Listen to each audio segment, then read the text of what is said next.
Abra sua Bíblia, por favor. Segundo livro de Samuel, capítulo de número 9. Leiamos a partir do versículo 1. E disse Davi: há ainda alguém que ficasse da casa de Saul, para que ele faça bem por amor de Jonatas? Versículo 3. E disse o rei: não há ainda algum da casa de Saul, para que use com ele de beneficência de Deus? Então disse Ziba ao rei: ainda há um filho de Jonatas, aleijado de ambos os pés. Assentai-vos, por favor. Meu Deus, como os homens são maus.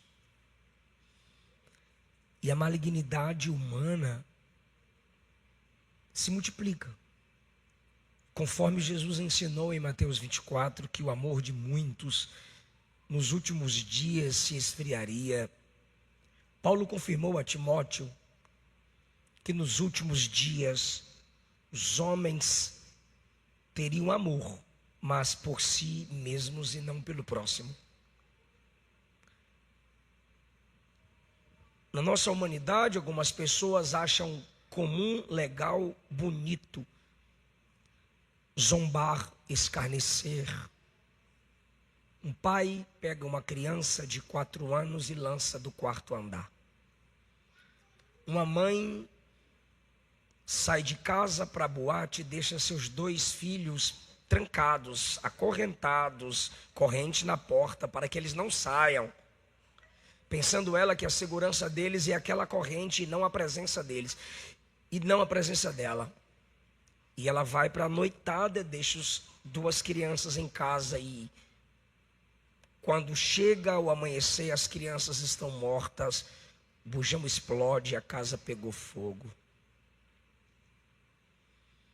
Alguns jovens acham normal espancar animais até a morte.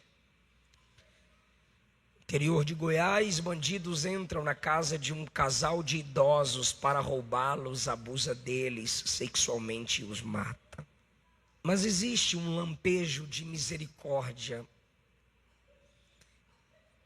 Esses reflexos de misericórdia, onde se há demonstração de amor, está na igreja e na graça comum de Deus. Qualquer ato de bondade humana de uma pessoa para outra, vocês vão entender a partir dessa história que é algo vindo de Deus. Mas a minha pergunta é, apesar da proporção, sem querer comparar as malignidades entre os homens, você fez o bem a quem hoje? Que tipo de bem, que tipo de bondade você transmitiu a alguém hoje?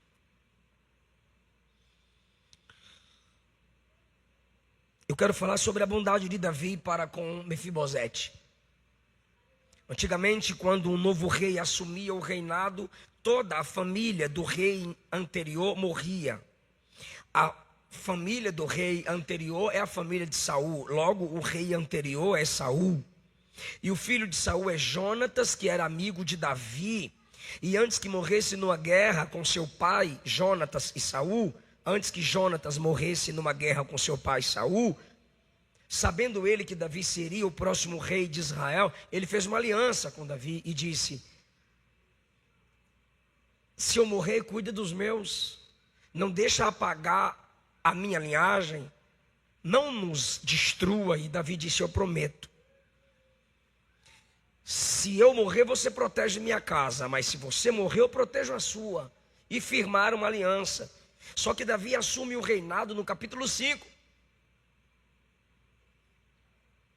E no capítulo 9, ele lembra dessa aliança de bondade. Só que a pergunta que por 2 vezes ele faz me assusta. 1 Crônicas 8:33 diz que a família de Saul era numerosa. Aquela família que outrora era numerosa, versículo 1, Davi tem que perguntar: há alguém que ficou? Como assim, Davi? A família do cara é numerosa. Versículo 3, com poucas diferenças, a pergunta é repetida por esse mesmo prisma: tem alguém da casa de Saul? Como assim tem alguém, se a família era numerosa? É que Saul viveu tanto, mas tanto na prática do pecado, que sua casa foi esvaziada. Ao ponto de chegarmos no capítulo 9, Davi perguntar: tem alguém? Uma casa tão numerosa que poderia repovoar um país ao estilo antigo, agora tem que caçar alguém. Por causa da pecaminosidade do líder da casa. Quantas mesas esvaziadas pelo adultério de um pai. Quantas mesas esvaziadas pela ignorância, brutalidade de um avô. Pela rebeldia de um filho, que teve que colocar o pai e a mãe em maus lençóis para fazer uma escolha e assim gerando divisão na família, quando antes a mesa estava ocupada. Filhos, esposa e o marido, como a Bíblia projeta. Mas a pecaminosidade, a teimosia, a prática do pecado esvazia famílias. E se a igreja é família de Deus, quantas igrejas esvaziadas por causa dos pecados de seus líderes? Se pecados esvaziam casas, não esvaziaria o pecado as igrejas? Não estou aqui lutando contra igrejas que estão iniciando, igrejas em pontos missionários, igrejas que não estão em pontos estratégicos para que as pessoas tenham acesso ali, mas é sabido de todos: pecado esvazia a casa de Deus. O Senhor sempre disse isso a Israel: eu espalharei vocês nas nações, se vocês pecarem contra mim. A casa de Saul se esvaziou depois de seu pecado. Eu vi isso acontecer na minha casa, antes do meu casamento. Uma casa outrora cheia, feliz, barulhenta, mas pelos pecados de meus pais, a casa foi esvaziada. O tanto que minha esposa chorou de saudade, o tanto que eu chorei, clamando a Jesus que fizesse de novo, e cada vez que nossa família novamente se reúne, a gente se alegra e diz: Deus está fazendo de novo. Você que é pai, que está me escutando aqui, você que é pastor, está me escutando aqui, ou assistindo pelo YouTube, o pecado não compensa. Vai destruir sua casa. E você será responsável por esvaziar a casa de Deus.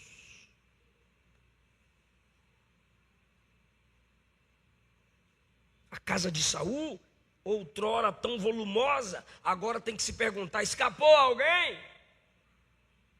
A segunda lição é que Davi esqueceu tempo demais de cumprir sua obrigação. Eu disse e repito, ele assumiu o reinado no capítulo 5. Então nós temos o 5, o 6, o 7, o 8 e o 9 para ele cumprir sua palavra. Ele disse a Saul: quando eu virar rei, ele disse a Jonatas: quando eu virar rei, eu cuido de sua casa.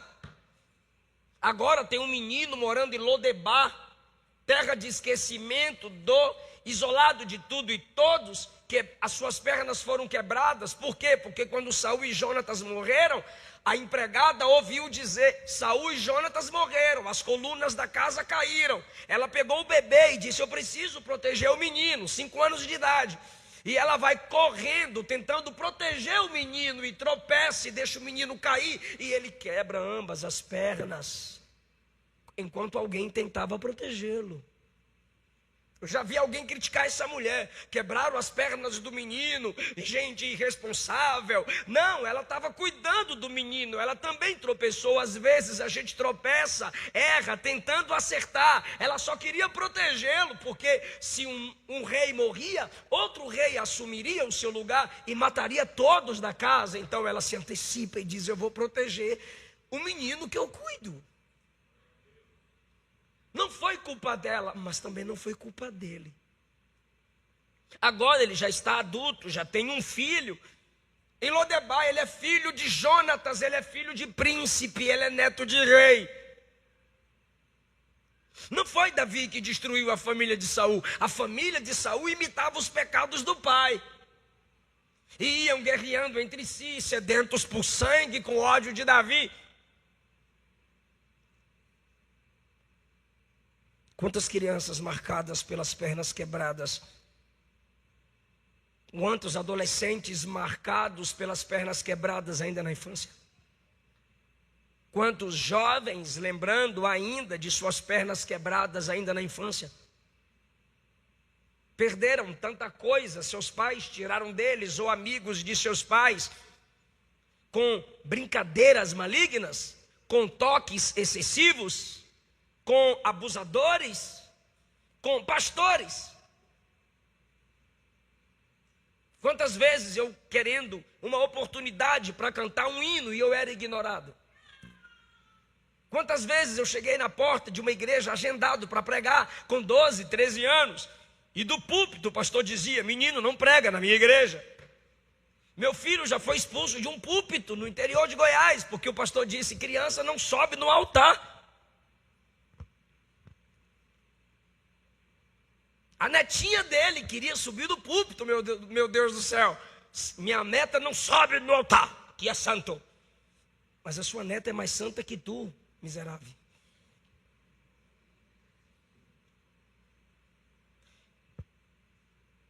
T.D. Jakes disse que criança é uma página em branco que você escreve, fica para sempre. O que você faz de ruim com uma criança não é escrever de lápis, é de caneta. Precisamos entender que há muitas crianças tendo suas pernas quebradas, principalmente na nossa geração. E eu disse semana passada sobre algumas mães que se incomodam enquanto estão com seus filhos na igreja. E às vezes elas saem tristes, reclamando, como eu já vi minha esposa sair triste, e algumas mães falando: não peguei nada do culto, quase não entendi a mensagem, só me preocupando com esse menino, trazendo esse menino, chamando essa menina. E eu disse, e eu repito, não se preocupe, o seu Deus está vendo que você está formando um adorador. E formar um adorador não é fácil, é a sua guerra. E Jesus sabe a intenção do seu coração, pelo menos aqui você está.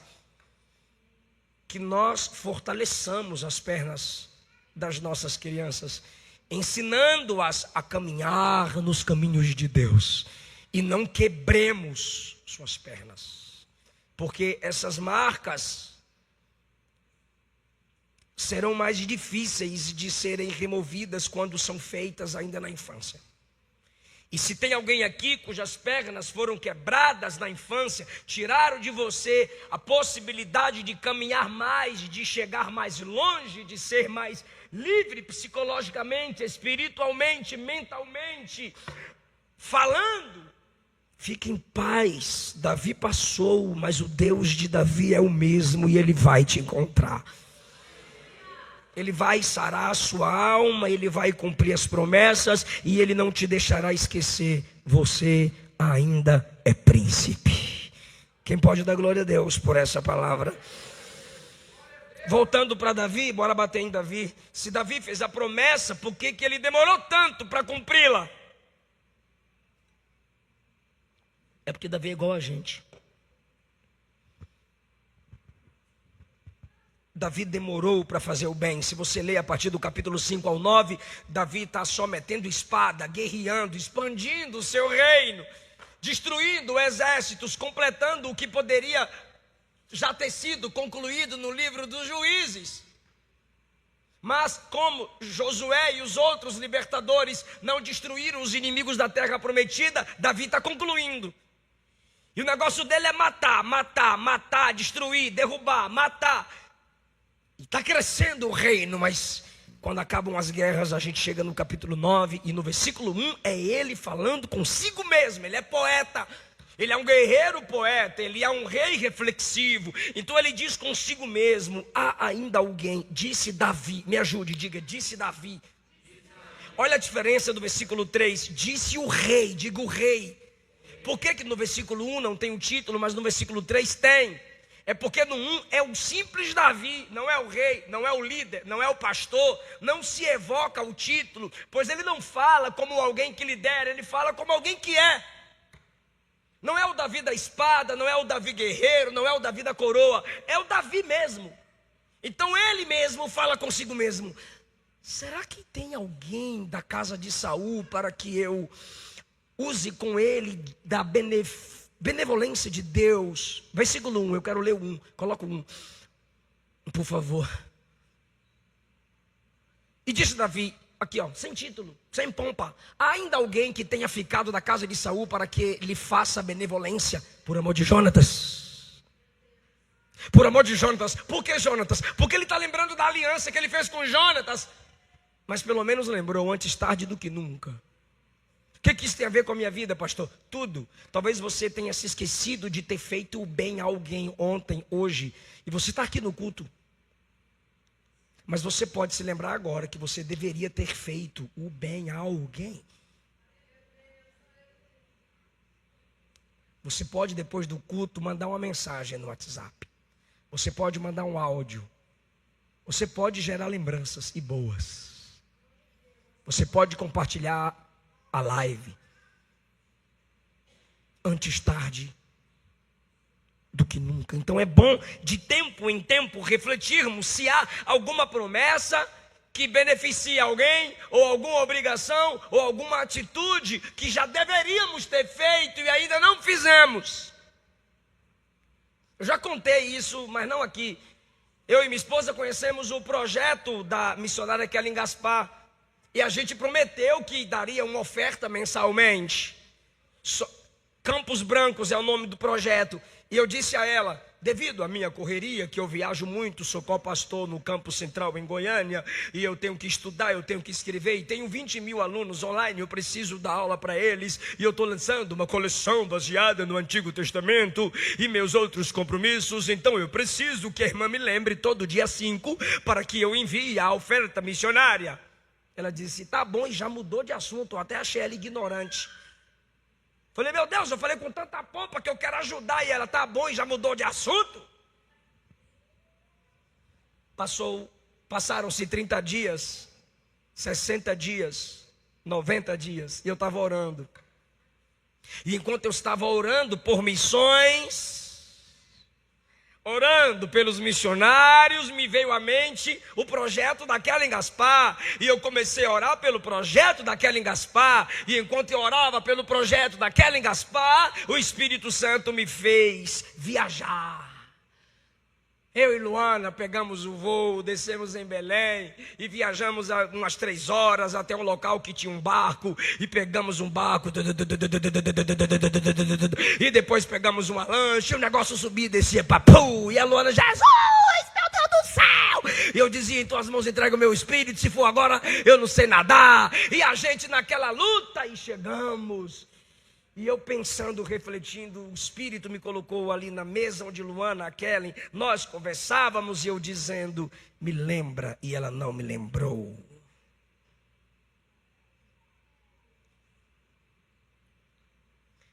Eu peguei o WhatsApp, coisa que eu critico. Quando você for orar, você desliga tudo. E naquele dia, eu fui hipócrita. Eu peguei meu WhatsApp e disse: vou fazer o que eu critico nos crentes, mas se eu não fizer agora eu posso esquecer. E mandei mensagem para Kellen: Kellen, me perdoa, pelo amor de Deus, já tem 3 meses que eu não mando a oferta, mas eu também te falei para você me lembrar. Ela ouviu o áudio e não respondeu.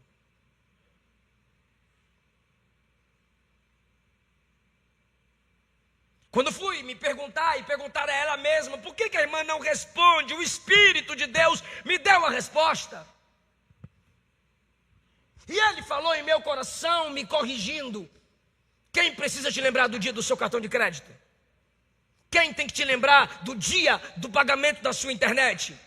Quem precisa te lembrar de suas contas mensais? Por que das suas coisas naturais e terrenais você mesmo lembra? Pois são prioridades: energia, água, escola dos seus filhos. E para missões, a missionária tem que se rebaixar e te pedir dinheiro.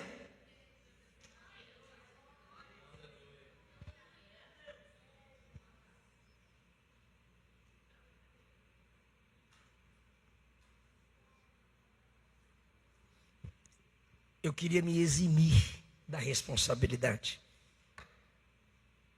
Agora em mim imagino no tribunal de Cristo: Eliseu, quantos missionários você sustentou? Aí eu vou dizer: ah, Senhor, mas ninguém me procurou, ninguém mandou e-mail, ninguém mandou WhatsApp, ninguém falou com eu. Olhe para Davi. Davi está perguntando: tem alguém? Aí no versículo 2, chamaram um servo chamado Ziba, e ele disse: tem alguém? Davi está indo atrás. Davi poderia se eximir: eu não fiz o bem, eu não cumpri minha promessa com Jonathan. Por quê? Porque ninguém me procurou.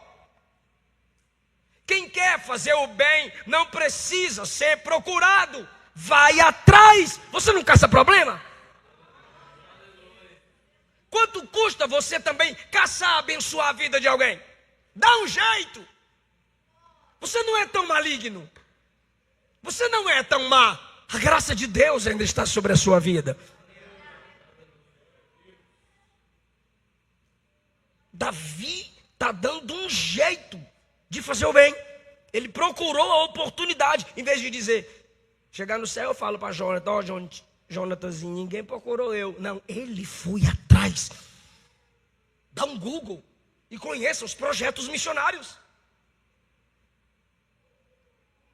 Agora, ele pergunta para si e ele investiga com outra pessoa sobre fazer o bem. A quem? Por quê? O documento mais antigo da igreja primitiva é chamado Didaquê. E uma das verdades contidas nesse documento é a seguinte: guarde sua esmola na mão até encontrar a pessoa certa para doar. Por que a pessoa certa? Compaixão, se colocar no lugar do outro. Tem alguém que de verdade precisa, e tem alguém que usa máscaras para sugar de você. E a gente tem que ajudar de fato necessitados, não hipócritas ou preguiçosos. Davi está investigando, porque ele sabe que o que ele conquistou não é de um dia para o outro, não veio de qualquer jeito. Então, quem vou ajudar? Eu quero fazer o bem, mas a quem? É igual esse tipo de gente que toda live que a gente faz, até vocês já podem saber do que eu estou falando. Toda live que você faz: atenção, eu estou doente, eu estou com câncer, eu estou com AIDS, eu estou com fome, eu estou morrendo, eu já estou me sentindo no inferno, alguém pode mandar um pix para mim? Aí eu pergunto: você está usando o Wi-Fi de quem? E está digitando de qual celular? Nunca me responde. Porque aí eu diria: paga uma internet mais barata, vende seu celular e paga sua dívida. Porque é a mensagem copiada em todos os Instagrams relevantes. Consegue me entender, gente? Tem gente que está acostumada com sua miserabilidade e quer que a gente fique sentindo pena, pena, pena. Não! Você precisa de um despertamento. Não tem como você continuar vivendo de um modo que as pessoas fiquem com dó de você. Você tem que viver de tal modo que as pessoas te deem oportunidade, credibilidade e não pena. Porque tem gente viciada em compaixão alheia e não toma uma atitude na vida para mudar, crescer e se desenvolver. Então, às vezes, o não de Deus é para você pelo menos se arrastar. Ai, é que toda vez, Senhor, João capítulo 5, eu estou contando aqui. Toda vez que eu vou me jogar na água, alguém passa na minha frente, alguém chega primeiro. Ah, então se alguém não chegasse primeiro, seria você que chegaria primeiro. Óbvio, mas aí sempre alguém vai na minha frente. Ninguém me leva. Rapaz, se eu estou 38 anos paralítico do lado de um tanque que cura, Se ninguém me leva, eu vou rolando. Mas eu me jogo lá dentro. Então tem gente que reclama de tudo e todos. Ninguém me ajuda, ninguém olha para eu, ninguém manda nada para eu. Enquanto você está vivo, se arrasta. Mas pelo amor de Deus, dá um jeito. Não fique refém de atenções alheias. Ele procura a oportunidade de fazer o bem. Isaías 32:8. O nobre projeta coisas nobres. Então, em primeiro lugar, o pecado esvaziou a família de Saul. Em segundo lugar, Davi esqueceu demais, mas pelo menos lembrou. Terceiro, ele procurou, investigou a oportunidade de fazer o bem e não se eximiu sob a desculpa, ninguém me procurou. Ele investigou antes de fazer o bem, é a quarta lição. E a quinta é que Davi era inimigo jurado daquela casa, da casa de Saul. Eles odiavam Davi, e Davi diz, cadê meu texto?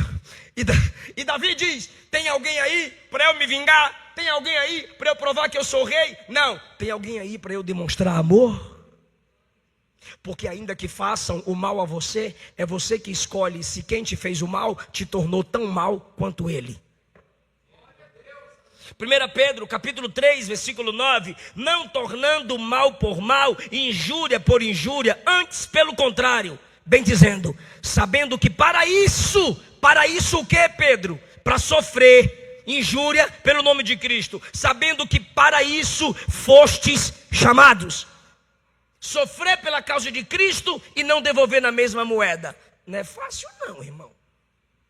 É um desafio. Por quê? Porque é Cristo indo contrário à nossa natureza. Se você lê a Bíblia e não a vê como espada que te confronta e te humilha, você ainda não entendeu a palavra de Deus, você ainda não entendeu que a palavra é espada que machuca. Quem pode levantar a mão, diga: Deus, tem misericórdia de mim. Porque se depender da gente, bateu, levou. E Davi, na antiga aliança, está demonstrando bondade, que para nós é mais fácil. Por quê? Porque o Espírito Santo habita em nós com plenitude. Davi tinha Pentateuco, alguns salmos. Nós temos a Bíblia completa.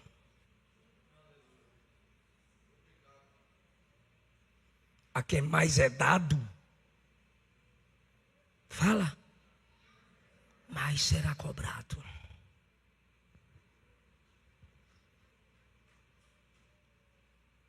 Quinto lugar, Davi está se preocupando, está atento a uma antiga amizade. Quem te ajudou lá atrás? Jonatas.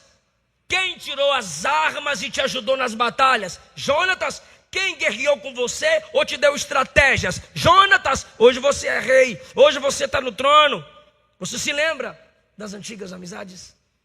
Esse mundo de Instagram, Facebook, TikTok está sempre nos incentivando. Busque novos amigos, engaje na internet para conhecer novas pessoas. Fora os aplicativos de piriguetice e prostituição, estão sempre mostrando novas e mais pessoas da porta larga para fazer parte da vida pecaminosa do homem. Mas quem chorou com você lá atrás? Quem iniciou com você lá atrás? Quem serviu ceia para seus pais? Quem fez o seu casamento? Quem te aconselhou lá atrás quando você queria fazer o mal? Uma lembrança, uma mensagem, uma música, um presente, um pix. É um ato de bondade. Uma amizade antiga. E Davi diz: eu preciso demonstrar no presente a minha gratidão com a amizade antiga. Deus sempre tem amigos novos para nós. Mas você sabe que existem pessoas que lá atrás cooperaram de alguma forma para você ser quem é. Todo ingrato tem memória curta.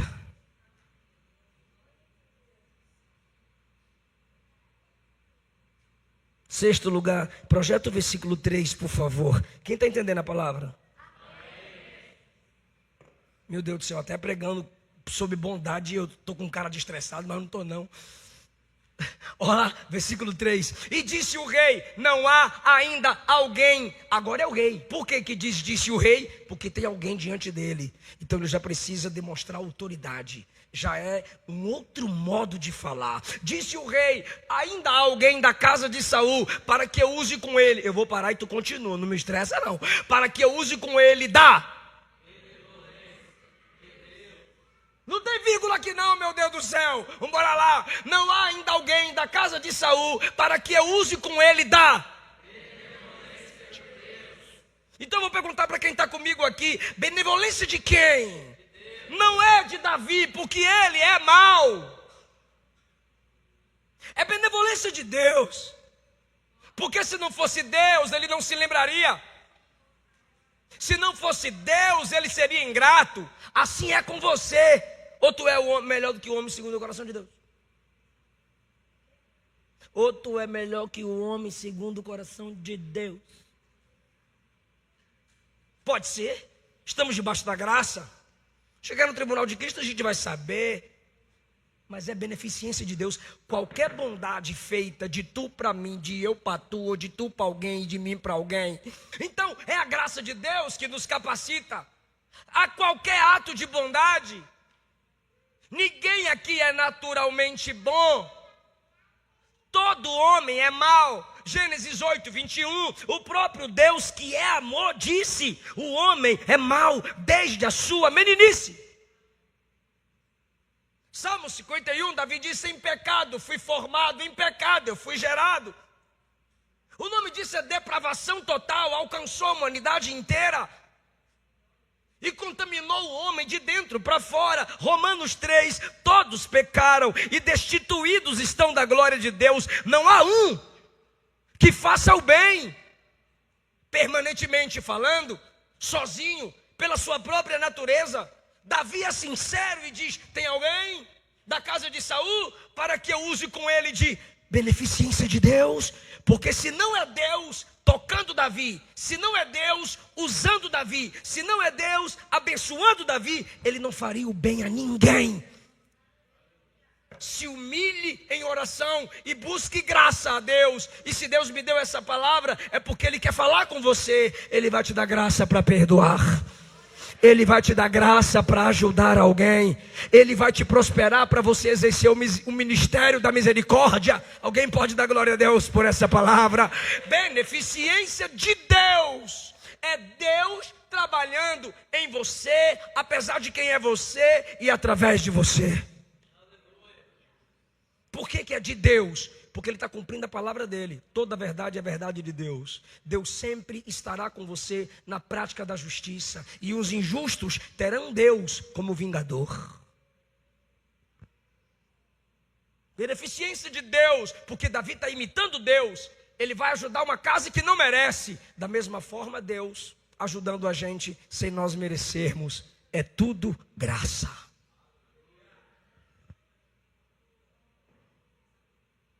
Tiago 1,17, uma versão mais atualizada. Tudo de bom que recebemos e tudo que é perfeito vem do céu, vem de Deus, o Criador das luzes. Ele não muda, nem varia de posição. Eu encerro, eu preciso de sua atenção agora, dobrada. 2 Samuel capítulo 5. E partiu o rei, isso aqui é Davi, com seus homens a Jerusalém, contra os jebuseus, habitantes de Jerusalém, que habitavam naquela terra, e falaram a Davi, dizendo, isso aqui é os jebuseus falando para Davi, capta isso, por favor, é sério, olha como é que Jesus trabalha com a gente, e os jebuseus falaram a Davi, dizendo, ele não entra aqui, você é tão fraco, Davi, olha para quem os caras estão falando.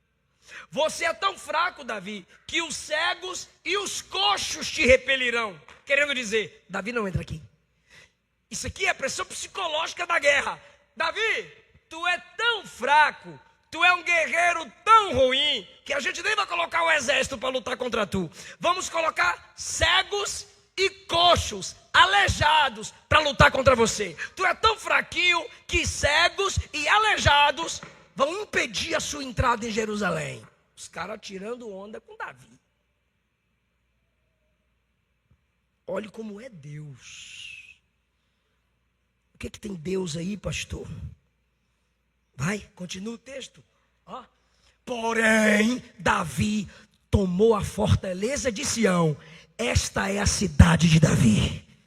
Glória a Deus, aleluia. Está dizendo assim, ó, os caras tiraram onda, os caras humilharam, mas Davi venceu, como sempre. Só que poderia ter terminado aqui, meu Deus do céu. Tá bom demais, mas não. Davi é mau. Davi é ser humano. Davi é caído. Davi é dependente da graça. Tudo que Davi conseguiu foi pela fé. E quando deixou de crer, você sabe o que aconteceu. Dependendo de Deus, derruba Golias. Sem depender de Deus, cai no adultério com Batseba. Próximo versículo. Porque Davi disse naquele dia, como que ele conquistou? Qual foi a estratégia? Já assistiu o filme de guerra, o general falando com o exército. Olha o que ele falou com o exército. Qualquer que ferir aos jebuseus, suba ao canal e fira aos coxos e aos cegos, a quem a alma de Davi odeia. Por isso se diz, nem cego nem coxo entrará nesta casa, nem cego nem aleijado entrará em Jerusalém. Pode falar isso? Vamos atualizar a linguagem, diga nem cego. Fala, gente, nem cego, nem aleijado. Vira Davi, bate no peito. Entra na minha cidade. E por que, Davi? Eu odeio. Esses caras mexeram com minha cabeça. Agora você imagina um monte de cego e aleijado. Vem, cai dentro, seu fracote. Usados para pressionar Davi. Era estratégia de guerra, gente. Não perca sua atenção agora. Então Davi disse, minha alma aborrece. O quê? Cego e aleijado. O que você odeia, Davi? Cego e aleijado. Aí quando você passa o 5, o 6, o 7, o 8 e 9, do nada, Deus faz assim, ó. Eu preciso fazer o bem. Vou caçar alguém para fazer o bem. Vai, caça. Tem alguém da casa de Saul para fazer o bem? Hoje eu acordei bom. Ontem eu era o Satanás, hoje eu estou de boa. Tem alguém da casa de Saul, pode ser que for. Manda trazer que eu vou fazer o bem. Olha isso, capítulo 9, versículo 4. Versículo 4. Não vale ler na Bíblia, Tiago, para de agonia. E tu também, Warley. Capítulo 9, versículo 4. E disse-lhe o rei, onde está? Disse Ziba ao rei, eis que está em casa de Maqui, filho de Amiel, em Lodebar. Agora imagine Davi. Tá bom, chama a carruagem para buscar Mefibosete. Então mandou o rei e tomou da casa de Davi, de Maqui, o cara lá que era filho de Amiel, para vir para sua casa. Versículo 3, é o 3, eu pulei. Ainda bem que eu falei o errado e quem leu não pegou. Versículo 3, 5 menos 2, é só voltar. O 3, versículo 3. E disse o rei, não é, errei de novo, meu Deus do céu, é o 3. E disse o rei, não há ainda alguém da casa de Saul, para que eu use com ele da benevolência de Deus? Então disse Ziba, vem comigo, então disse Ziba ao rei, vai.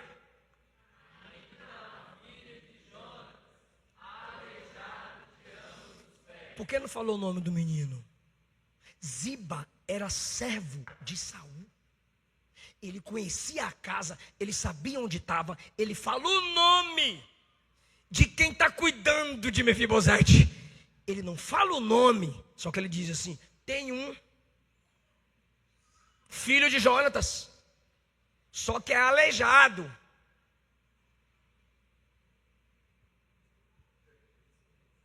Dos 2 pés. O senhor tem certeza? Não sei se tu vai dar glória, mas aqui a gente é pentecostal. Então eu vou dizer, olhe como Deus trabalha para que façamos bondade. Lá no capítulo 5, o rei disse: na minha cidade não entra aleijado. Aí no capítulo 9 Deus diz: tu vai pegar o aleijado e colocar na tua mesa.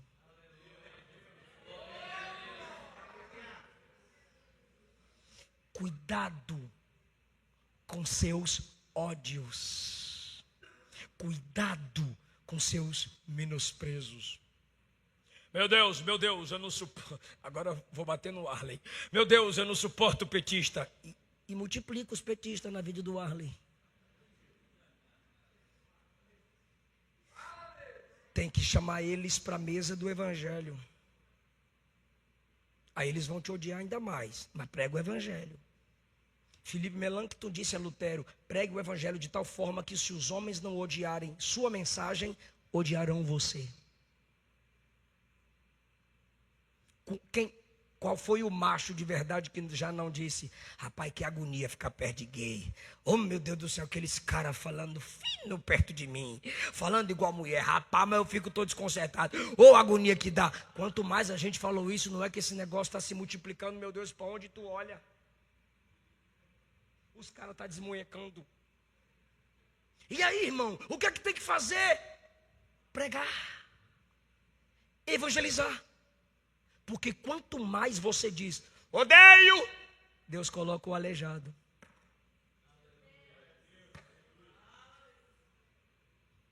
Deus trabalha na contramão da nossa natureza. E o aleijado, a carruagem foi buscá-lo. Ele foi trazido. Olha o que Davi diz para ele. E eu encerro agora com a manifestação da graça de Deus em nós. Versículo 6. E vindo Mefibosete, filho de Jonatas, o filho de Saul, a Davi, se prostrou com o rosto por terra. Quando você receber bondade de alguém, eu comentei isso ontem à noite com a Luana. Como que tem gente que recebe bondade da gente e fica soberba, como se você fosse obrigado a fazer o bem para aquela pessoa. Na verdade a gente é, mas a gente não gosta de demonstrar. Por quê? Porque a gente é crente.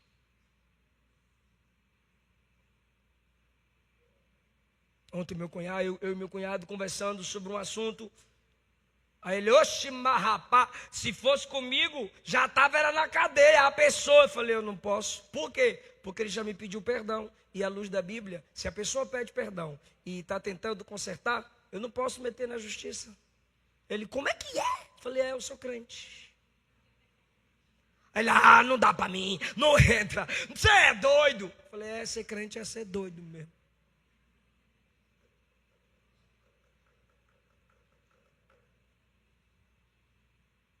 Isso é evangelho, irmão. Eu estou na graça. A graça é melhor que a lei. Vem para a graça. É a graça. Porque na lei era olho por olho, dente por dente.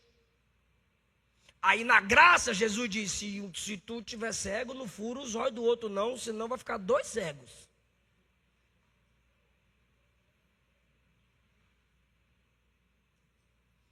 Ele se inclinou com humildade, com o rosto em terra.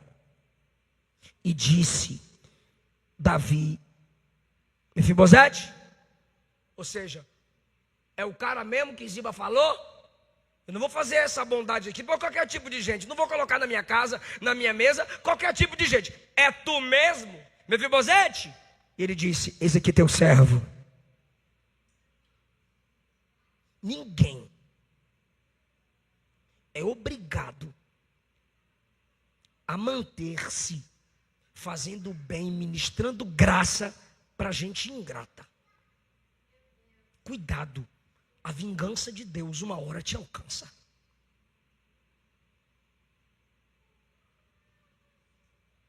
Quando ele se inclina, Davi diz, não temas, porque eu vou usar contigo de beneficência por amor do seu pai.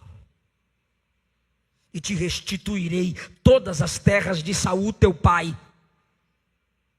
E tu de contínuo comerás pão à minha mesa.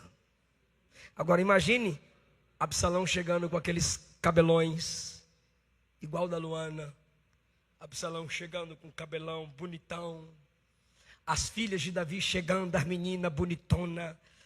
Todo mundo, filho de rei, com perfumes. E todo mundo chegando e se assentando à mesa. E de repente, tu olha para o chão. E vem alguém.